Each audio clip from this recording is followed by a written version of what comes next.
hope everyone's having a wonderful day. We're here today at the Peterborough Museum and Archives. Let's go and have a nosy what they've got in there then.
So this tells you about each species of animal that was impacted by hat trends.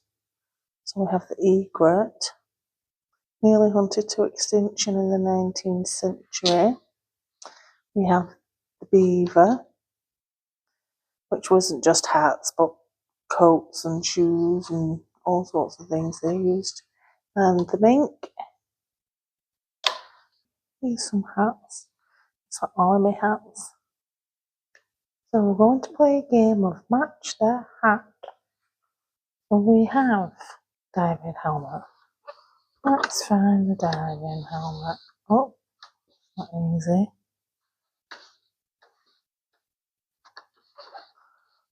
There we go. I've got the legs. Maybe that way. Maybe not that one. That's it there, isn't it? I'll find his shoes. You can't move them. Anyway, his shoes are there somewhere. Who knows? Let's move on. That's a straw border from the 1920s.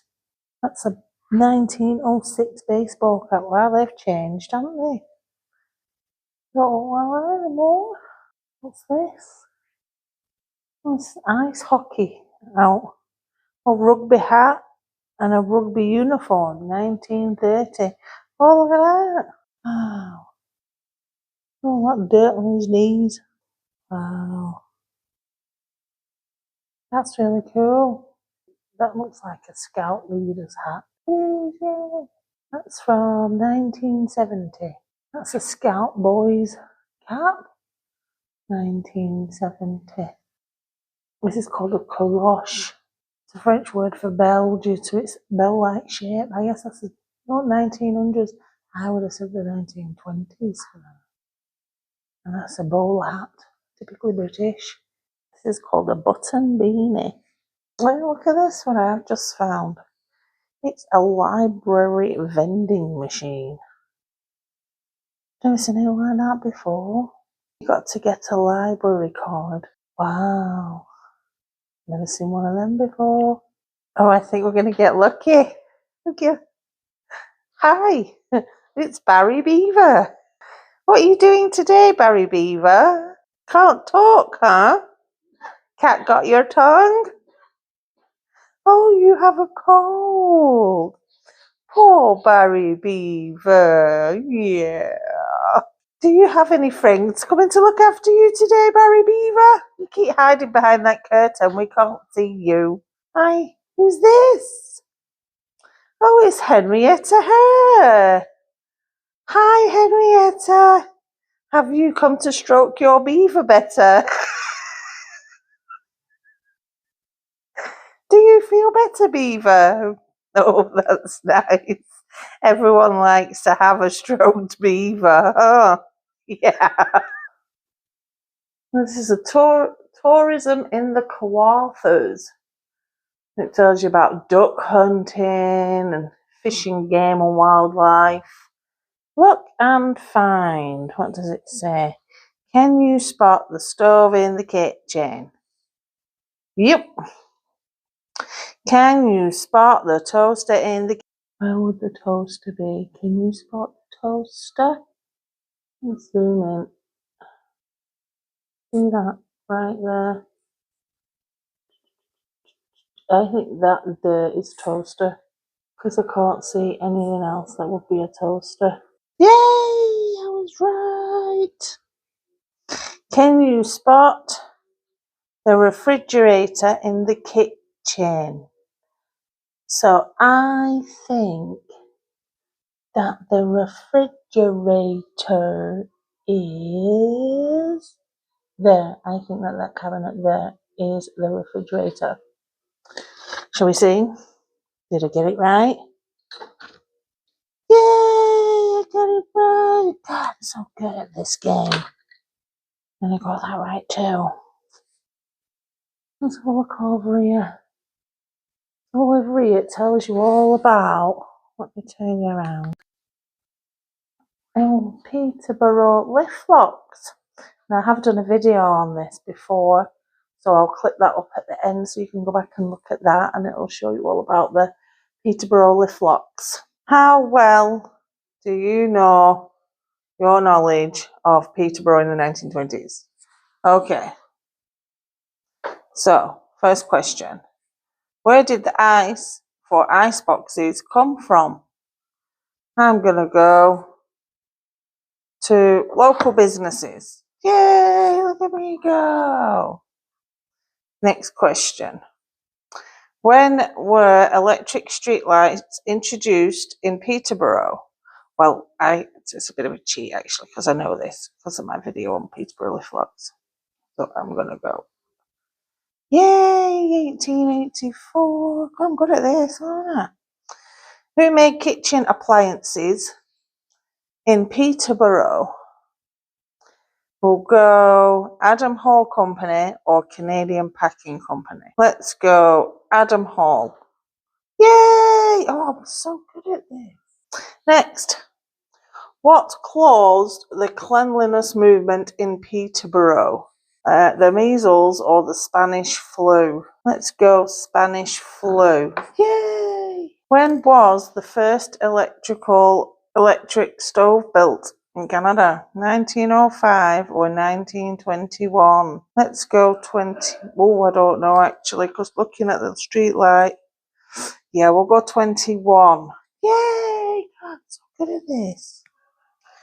And last one, who made the Peterborough official oatmeal capital of Canada? I know this answer anyway. We're going to go Quaker. Yay! During the First World War. It was the first, them and General Electric, I believe, were the first companies in Peterborough. And Peterborough was the first place in the whole of Canada to get the first electric street light in. Oh my days, you have to see this. Is so cute. Look at those little shoes. Oh, so good. Look at that snowshoes. This is how they did YouTube back in the day. Some original cameras going on here. Look at that. Is that what you did to 1890? I guess that's the camera that they used for that. James Little. George Street, Peterborough. Full diagram of the camera. Some glass slide plates. They're pretty cool, aren't they? Looks like an old plate. Brownie camera. That's a good one, eh?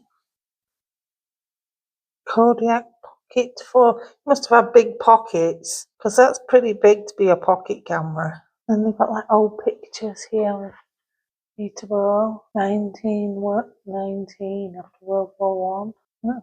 1867.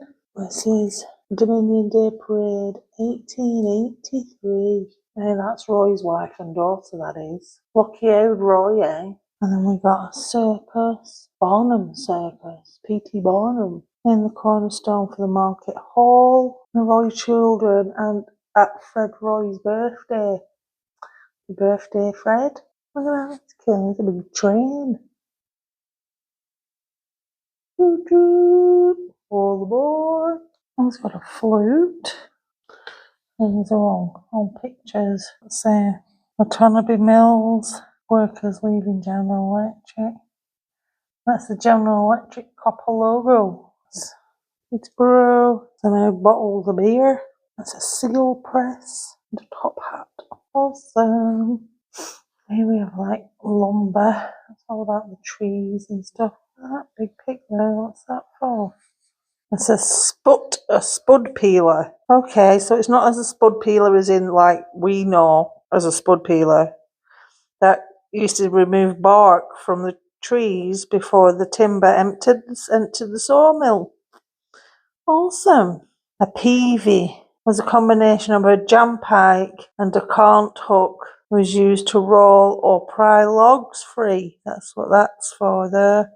These are all stamps or brands. Main brands. Pike head. All the different lights that they used to have. So I guess that's like a paraffin, kerosene. That would have been like oil. A candlestick mould. Make the candles in. Chamber sticks. You take to bed with you.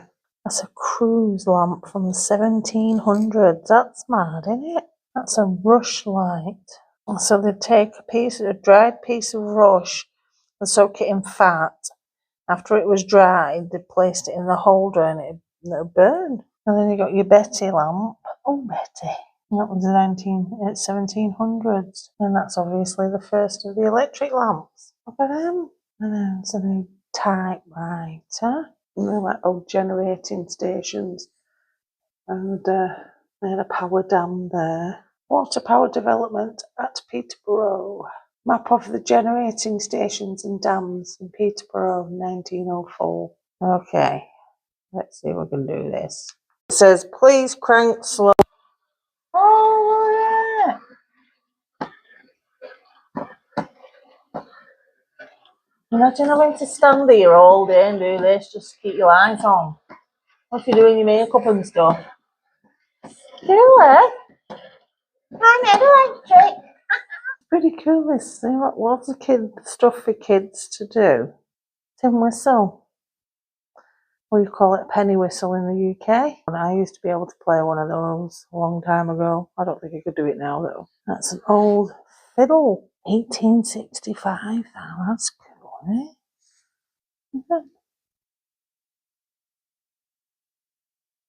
Wow.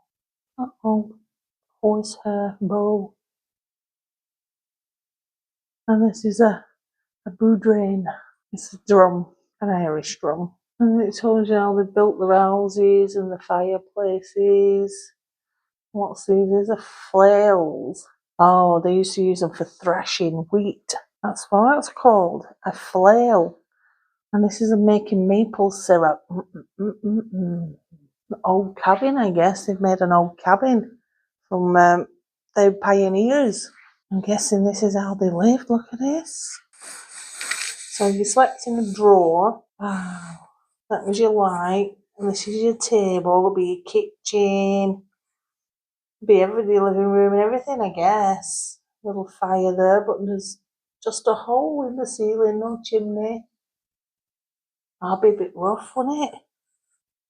But I bet it kept you safe from the weathers and the animals, so why not? These are all your cooking stuffs. We've got some old corn, a hoe, axes, hammers, a frying pan. Oh, that's because you probably cooked over a big roaring open fire, didn't you? So you don't want to burn your hands.